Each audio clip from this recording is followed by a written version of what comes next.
Tonight, a development on public waterfront land in Mount Pleasant is under review. It comes after questions about changes to public green space really late in the approval process. And our Caroline Fusco attended the public hearing tonight. And Jane, what's at stake with all of this? Well, Tessa, the waterfront Gateway Cooper River zoning requires clear, usable public access to the waterfront. And that access is supposed to be shown and secured before final approval. Tonight, Mount Pleasant's Board of Zoning Appeals heard arguments over whether the town followed those rules before approving the project's final design plans.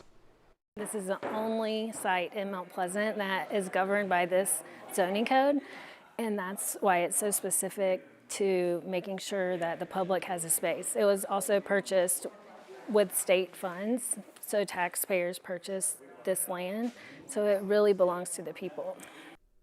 The Patriots Point Annex has been planned for years, with earlier approvals showing a large public green space along the waterfront, following zoning requirements. But according to a resident's appeal, final plans approved by the town moved that green space inland, replacing it with private buildings along the shoreline. It doesn't feel open to the public. It feels like, am I encroaching on private property? Especially with a big hotel in the back, another hotel to the side, you want to make sure the public feels like this is a place where I can go and not a private resort. Deidre Kennedy says this appeal is the last opportunity to make sure public access to the waterfront is protected before construction moves forward. This is really the only land we have left in Mount Pleasant that hasn't been developed that's on the waterfront, and the people deserve it. I mean, this is what we all moved here for. Representatives for the developer pushed back, saying Kennedy's appeal was both untimely and that she wasn't directly impacted by the project. Town officials say the final design complies with waterfront zoning rules and public access is still provided.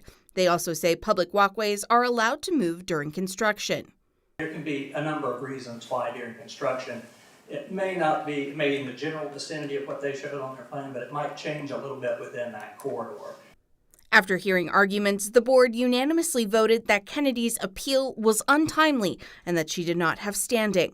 Then they voted 5-1 in favor of the town, saying the zoning administrator correctly determined that the WGC requirements were met.